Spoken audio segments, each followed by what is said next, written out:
ওম নমঃ শিৱায় ওম নমঃ শিৱায় ওম নমঃ শিৱায় নমস্কাৰ বন্ধুসকল পোনপ্ৰথমে আপোনালোকক স্বাগতম জনাইছোঁ এষ্ট্ৰ শক্তি আসাম ইউটিউব চেনেলটোলৈ। বন্ধুসকল আজি এই ভিডিঅ'টোৰ যোগেদি আপোনালোকে জানিব পাৰিব মেঘ আৰু বৃষ ৰাশিৰ অক্টোবৰ মাহ 2025ৰ মাহেকীয়া ৰাশিফল। মেঘ ৰাশি আৰু বৃষ ৰাশিৰ এই মাহেকীয়া ৰাশিফলৰ বিস্তৃত বৰ্ণনা এই ভিডিঅ'টোৰ যোগেদি আপোনালোকে জানিব পাৰিব। আৰু বন্ধুসকল আপোনালোকে মোৰ চেনেল যদি ছাবস্ক্ৰাইব কৰা নাই অনুগ্ৰহ কৰি চেনেলটো ছাবস্ক্ৰাইব কৰি দিব। আপোনালোকৰ এই এটা ছাবস্ক্ৰাইবৰ মনোবল বৃদ্ধি কৰে এই ভিডিঅ'সমূহ আপোনালোকলৈ আগবঢ়াবলৈ। এতিয়া আমি ভিডিঅ'টোলৈ আগবাঢ়োঁ। মেঘ ৰাশিৰ অক্টোবৰ মাহৰ মাহেকীয়া ৰাশিফল। সামগ্ৰিক বিশ্লেষণ হিচাপে মেঘ ৰাশিৰ জাতক জাতিকাৰ বাবে অক্টোবৰ মাহটো এটা শক্তিশালী আৰু উৎসাহজনক সময় হ'ব। মংগল গ্ৰহৰ প্ৰভাৱত আপোনাৰ ভিতৰত নতুন উদ্যম আৰু সাহসৰ সঞ্চাৰ হ'ব। এই মাহত আপোনাৰ নেতৃত্বৰ গুণাৱলী প্ৰকাশ পাব আৰু নতুন সুযোগে আপোনাৰ দুৱাৰত টক্কৰ মাৰিব, আপোনাৰ দুৱাৰত টকৰিয়াব। তথাপি শনিৰ দৃষ্টিৰ বাবে কিছু প্ৰতিবন্ধকতাৰ সন্মুখীন হ'ব পাৰে।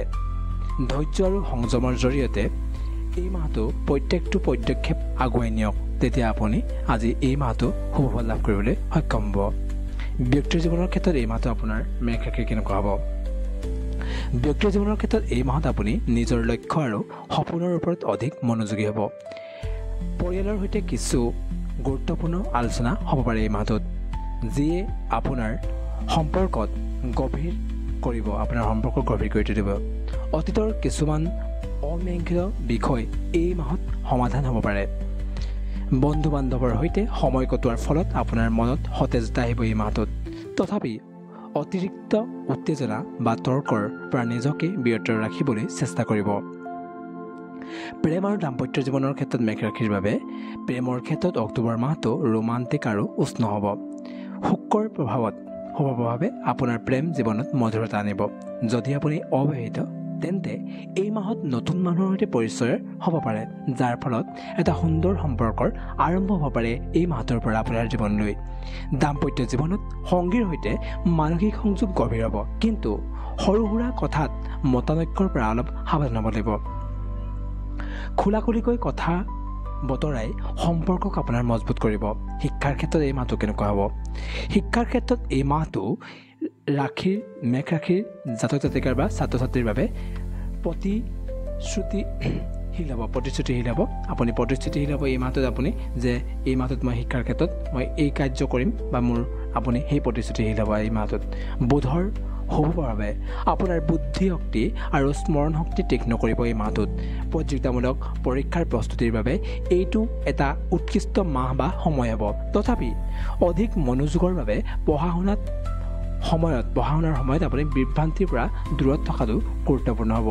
শিক্ষক আৰু পৰামৰ্শদাতাৰ পৰামৰ্শ ল'লে এই মাহটো আপুনি সফলতা লাভৰ সম্ভাৱনা বাঢ়িব। আৰ্থিক দিশৰ ক্ষেত্ৰত আৰ্থিকভাৱে অক্টোবৰ মাহটো মিশ্ৰিত ফলাফলৰ হ'ব। পূৰ্বৰ বিনিয়োগৰ পৰা লাভৰ সম্ভাৱনা থাকিলেও অপ্ৰয়োজনীয় খৰচৰ পৰা এই মাহটো অলপ সাৱধান থাকিব। শনিৰ প্ৰভাৱে আৰ্থিক পৰিকল্পনাত স্থিৰতা আনিবলৈ সহায় কৰিব। এই মাহত ত্ৰুটিপূৰ্ণ বিনিয়োগৰ পৰা বিৰত থাকিব। দীৰ্ঘম্যাদী সঞ্চয়ৰ ওপৰত গুৰুত্ব দিয়ক এই মাহটোত। পৰিয়ালৰ পৰা আৰ্থিক সাহায্য এই মাহটোত পাব পাৰে। কৰ্মক্ষেত্ৰত এই মাহটো প্ৰগতিৰ সুযোগ লৈ আহিব। আপোনাৰ কঠোৰ পৰিশ্ৰম ফল পাব এই মাহটোত আৰু নতুন দায়িত্ব বা পদোন্নতিৰ সম্ভাৱনা আছে এই মাহটোত। দলীয় কামত আপোনাৰ নেতৃত্বৰ গুণে সকলোকে আপোনাক প্ৰভাৱিত কৰিব। তথাপি ঊৰ্ধ্বতন কৰ্মকৰ্তাৰ সৈতে তৰ্কৰ পৰা আপুনি বিৰত থাকিবলৈ এই মাহটোত চেষ্টা কৰিব, কাৰণ নহ'লে এই মাহটোত আপোনাৰ সেই ক্ষেত্ৰত অলপ বেয়া দেখা গৈছে। নতুন চাকৰি যদি আপোনাৰ সন্ধানত আছে তেন্তে এই মাহটো ভাল সুযোগ আহিব পাৰে আপোনাৰ নতুন চাকৰি লাভৰ বাবে। বিশেষকৈ এতিয়া ৰিজাল্ট দিব অক্টোবৰ মাহত, গতিকে এই মাহটোত যিসকলে এই পৰীক্ষা দিছিলে তেওঁলোক মেঘ ৰাশিৰ জাতক জাতিকা হয়, তেওঁলোকৰ বাবে এই মাহটো সুযোগপূৰ্ণ হ'ব। ব্যৱসায়ৰ ক্ষেত্ৰত ব্যৱসায়ীসকলৰ বাবে অক্টোবৰ মাহটো নতুন সম্ভাৱনাৰ সময় হ'ব। পাৰ্টনাৰশ্বিপ আৰু নতুন প্ৰকল্পৰ সুযোগ আহিব পাৰে। বজাৰৰ পৰিৱৰ্তনৰ ওপৰত নজৰ ৰাখক আৰু পৰিকল্পনাৰ সৈতে আগবাঢ়ক। তেতিয়া বৃহৎ বিনিয়োগৰ আগতে বিশেষজ্ঞৰ পৰামৰ্শ লওক এই মাহটোত। এই মাহত গ্ৰাহকৰ সৈতে সম্পৰ্ক উন্নত কৰিলে দীৰ্ঘম্যাদী ফল লাভ কৰিব পাৰিব। স্বাস্থ্যৰ ক্ষেত্ৰত স্বাস্থ্যৰ দিশত এই মাহটো শাৰীৰিক আৰু মানসিক স্বাস্থ্যৰ প্ৰতি অলপ যত্ন লোৱাৰ প্ৰয়োজনীয়তা আছে। মংগলৰ প্ৰভাৱত কিছু অতিৰিক্ত শক্তি অনুভৱ কৰিব পাৰে, কিন্তু অতিৰিক্ত পৰিশ্ৰমৰ ফলত ক্লান্তি আপুনি অনুভৱ কৰিব পাৰে। মাথাৰ বিষ, জোৰাৰ আপোনাৰ ভৰিৰ জোৰাৰ বা আঁঠুৰ জোৰাৰ বিষ আদি সমস্যাৰ লগতে পেটৰ সমস্যাৰ এই মাহটোত অকণ অসুবিধা দিব পাৰে। সেইটো কাৰণে অলপ সাৱধান হৈ থাকিব। নিয়মিত ব্যায়াম, যোগ আৰু আপুনি সুষম খাদ্য এই মাহটোত গ্ৰহণ কৰিব। জ্যোতিষৰ উপায় হৈছে মংগল গ্ৰহৰ শান্তিৰ বাবে মংগলবাৰে হনুমান চালিচা পাঠ কৰিব আৰু ৰক্তদান কৰিব, তেতিয়া আপোনাৰ মংগল গ্ৰহ শুভ হ'ব। শনিৰ শুভ হ'বৰ বাবে আপুনি শনিবাৰে কলা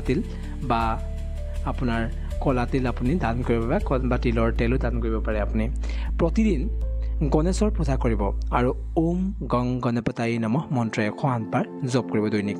তেতিয়া আপুনি এই মাহটোত আপোনাৰ যে কিবা বেয়া আছিলে বা আপোনাৰ ঋণাত্মকতা আছিলে, তেতিয়া আপোনাৰ সেইখিনি ধনাত্মকতালৈ পৰিৱৰ্তন হ'ব। মাণিক্য ৰত্ন ধাৰণ কৰিলে আত্মবিশ্বাস আৰু শক্তি এই মাহটোত বৃদ্ধি পাব। গতিকে আপুনি মাণিক্য ৰত্ন ধাৰণ কৰিব পাৰে। সেই বিষয়ে আপুনি এজন জ্যোতিষীৰ লগত ভালদৰে আলোচনা কৰি ল'ব। ইয়াৰ পিছত ৰাখি আমি বৃষ ৰাশিৰ অক্টোবৰ মাহৰ ৰাশিফলৰ বিষয়ে আলোচনা কৰিম। সামগ্ৰিক বিশ্লেষণ বা বৃষ ৰাশিৰ বাবে বৃষ ৰাশিৰ জাতক জাতিকাৰ বাবে অক্টোবৰ মাহটো স্থিৰতা আৰু পৰিকল্পনাৰ সময় হ'ব। শুক্ৰৰ শুভ প্ৰভাৱত আপোনাৰ জীৱনত সৌন্দৰ্য, সুখ, সমৃদ্ধিৰ স্পৰ্শ কৰিব এই মাহটোত। তথাপি ৰাহুৰ প্ৰভাৱত কিছু বিভ্ৰান্তি বা অপ্ৰত্যাশিত পৰিৱৰ্তনৰ সন্মুখীন হ'ব পাৰে। এই মাহত ধৈৰ্য আৰু সঠিক সিদ্ধান্তৰ জৰিয়তে আপুনি সফলতাৰ শিখৰত উপনীত হ'ব পাৰিব। ব্যক্তিৰ জীৱনৰ ক্ষেত্ৰত ব্যক্তিগত জীৱনত এই মাহটো আপোনাৰ বাবে শান্তিপূৰ্ণ আৰু সমন্বয়ৰ হ'ব। পৰিয়ালৰ সৈতে সময় কটোৱাৰ ফলত আপোনাৰ মন সুখ আৰু সন্তুষ্টি আহিব। পিতৃ মাতৃৰ সৈতে সম্পৰ্ক আপোনাৰ উন্নত হ'ব আৰু ঘৰুৱা পৰিৱেশত স্থিৰতা বজাই থাকিব। সেয়ে অতিৰিক্ত জেদৰ পৰা আপুনি বিৰত থাকিবলৈ চেষ্টা কৰিব, কিয়নো ই সম্পৰ্কত আপোনাৰ বাধাৰ সৃষ্টি কৰিব পাৰে। প্ৰেম আৰু দাম্পত্য জীৱনৰ ক্ষেত্ৰত এই মাহটো আপোনাৰ বৃষ ৰাশিৰ বাবে কেনেকুৱা হ'ব? প্ৰেমৰ ক্ষেত্ৰত শুক্ৰৰ প্ৰভাৱতা এই মাহটো অত্যন্ত আপোনাৰ ৰোমান্টিক হ'ব। অবিবাহিতসকলৰ বাবে এই মাহটো নতুন প্ৰেমৰ সম্ভাৱনা থাকিব পাৰে আৰু এটা সুন্দৰ সম্পৰ্কৰ এই মাহটোৰ আপোনাৰ আৰম্ভ হ'ব পাৰে। দাম্পত্য জীৱনত সংগীৰ সৈতে মধুৰ মুহূৰ্ত কটাব আৰু পাৰস্পৰিক বুজাবুজিৰ জৰিয়তে সম্পৰ্ক আপোনাৰ মজবুত হ'ব। সেয়ে সৰু সুৰা কথাত অহেতুক তৰ্কৰ পৰা বিৰত থাকিবলৈ এই মাহটোত চেষ্টা কৰিব। শিক্ষাৰ ক্ষেত্ৰত কি হৈছে? শিক্ষাৰ ক্ষেত্ৰত এই মাহটো বৃষ ৰাশিৰ ছাত্ৰ ছাত্ৰীৰ বাবে সফলতাৰ বাট মুকলি হ'ব। বুধৰ প্ৰভাৱত আপোনাৰ একাগ্ৰতা আৰু স্মৰণ শক্তি বৃদ্ধি পাব। প্ৰতিযোগিতামূলক পৰীক্ষা বা উচ্চ শিক্ষাৰ প্ৰস্তুতিৰ বাবে এই সময়ছোৱা বা এই মাহটো ভাল হ'ব। শিক্ষকৰ পৰামৰ্শ আৰু গ্ৰুপ ষ্টাডিৰ পঢ়া শুনাই আপোনাৰ সফলতাৰ সম্ভাৱনা বৃদ্ধি কৰিব।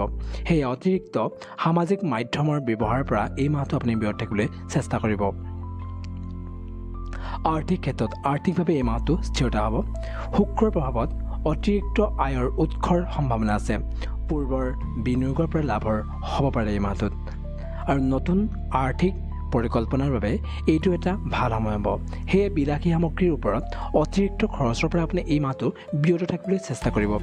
দীৰ্ঘম্যাদী সঞ্চয়ৰ পৰিকল্পনাৰ ওপৰত এই মাহটো আপুনি গুৰুত্ব দিব পাৰে। কৰ্মজীৱনৰ ক্ষেত্ৰত এই মাহটো স্থিৰতাৰ প্ৰগতিৰ হ'ব।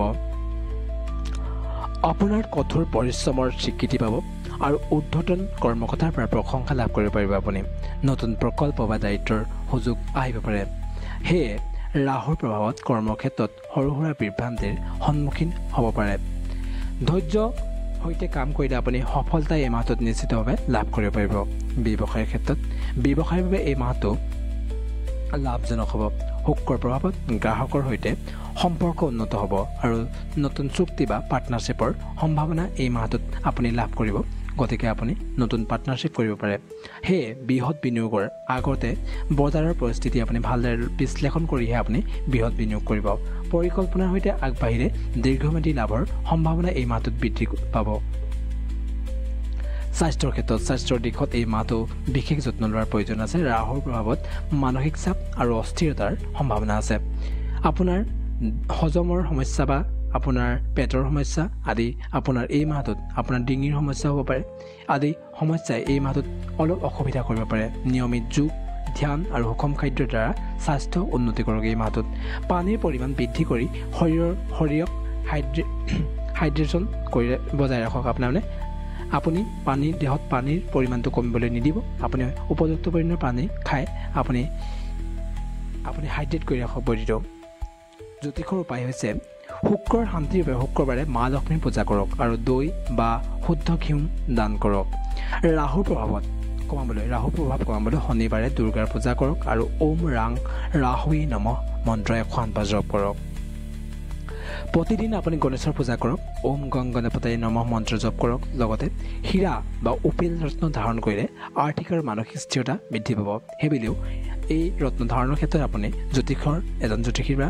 মোৰ ক্ষেত্ৰত লগতে আপুনি পৰামৰ্শ ল'ব পাৰে আৰু আশা কৰোঁ আপোনালোকৰ এই মাহটো শুভ হওক 2টা ৰাখিলৈ মই শুভেচ্ছা জ্ঞাপন কৰিলোঁ এই মাহটোৰ বাবে তাৰ কামনাৰে আজিৰ ভিডিঅ'টো ইমানতে সামৰণি মাৰিছোঁ বাকীকেইটা ৰাখিব ইয়াৰ পিছতেই আহিব জয় শ্ৰী ৰাম জয় শ্ৰী ৰাম জয় শ্ৰী ৰাম ধন্যবাদ